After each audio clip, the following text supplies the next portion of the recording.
শিলবালি মাফিয়াৰ আগ্ৰাসনৰ বিৰুদ্ধে বৰপেটাত প্ৰতিবাদ। নলজৰা নদীৰ অবৈধ শিলবালি খননে ভাবুকি কঢ়িয়াইছে কেইবাখনো গাঁৱলৈ। কাৰ নেতৃত্বত নদীত বান্ধ বান্ধি মাফিয়াই দিনে নিশাই চলাইছে খনন কাৰ্য। NKTVৰ সাংবাদিকৰ কেমেৰাৰ সন্মুখতেই নলজৰা নদীৰ বুকুত এস্কেভেটৰেৰে চলাইছে খনন কাৰ্য। চাওক কেনেকৈ একাংশ মাফিয়াৰ নেতৃত্বত ট্ৰেক্টৰ ডাম্পাৰেৰে সৰবৰাহ হৈছে নলজৰা নদীৰ শিলবালি।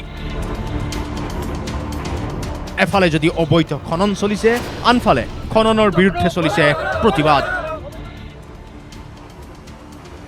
অবৈধ খননৰ বিৰুদ্ধে ছাত্ৰ ছাত্ৰী গয়া ৰাইজৰ বিক্ষোভ। নদীখননে চপৰা চপৰে খহাইছে শ শ বিঘা কৃষিভূমি।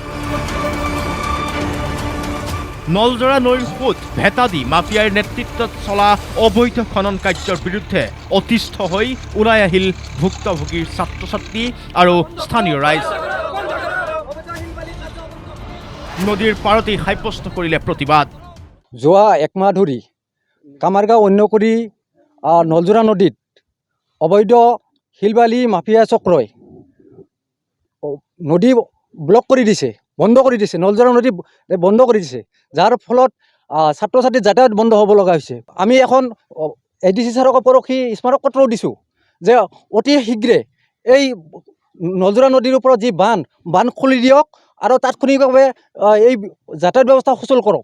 বেছিভাগ বগিৰিগিৰি আৰু অন্যগিৰিৰ মাজত বেছি খনন হৈ আছে। ঝালা খেতি নষ্ট হৈ গৈছে, এইবিলাক ৰহৰ খেতি নষ্ট হৈ যাই আছে, বহুত ক্ষতি হৈ আছে। মাটিতো আমাৰ কিমান ক্ষতি হৈ আছে। অতি শীঘ্ৰেই অবৈধ খনন কাৰ্য বন্ধৰ বাবে সংশ্লিষ্ট বিভাগৰ হস্তক্ষেপৰ দাবী স্থানীয় ৰাইজৰ। ৰঙা নদীৰ সুঁতি সলনি কৰি বালি মাফিয়াৰ নদী খনন।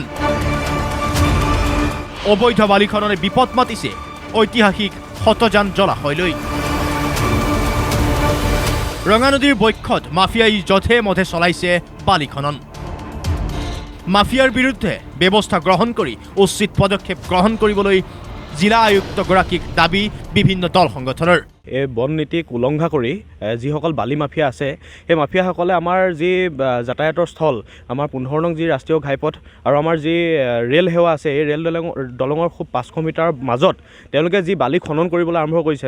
ৰঙা নদীৰ যি বক্ষস্থল, এই বক্ষস্থলত তেওঁলোকে খনন কৰাৰ ফলত এই দুয়োখন দলঙৰ লগতে জৈৱ বৈচিত্ৰ্যলৈ তেওঁলোকে তীব্ৰ ভাবুকি কঢ়িয়াই আনিছে। আমাৰ যি শতজান যি জলাশয়, এই জলাশয়লৈ তেওঁলোকে তীব্ৰ ভাবুকি কঢ়িয়াই আনিছে। আৰু এই যি অবৈধভাৱে যি বন সম্পদ ধ্বংস কৰা যি কাৰ্য চলি আছে, এই কাৰ্যসমূহ অতি সোনকালে বন্ধ কৰিবৰ বাবে আমি প্ৰশাসনক দাবী জনাইছোঁ। কাৰ নেতৃত্বত চলিছে এনে অবৈধ শিলবালিৰ খনন? কোনে দিছে ইয়াৰ অনুমতি? এনে শিলবালি মাফিয়াৰ বিৰুদ্ধে ব্যৱস্থা ল'বলৈ সাহস হ'বনে প্ৰশাসনৰ? নে ইয়াৰ অন্তৰালত আছে স্থানীয় প্ৰশাসনৰ গোপন মিতিৰালি? বৰপেটা ৰোডৰ পৰা অঞ্জন জ্যোতিনাথৰ সহযোগত নাওবৈচাৰ পৰা নিতুল বৰাৰ ৰিপৰ্ট NKTV+।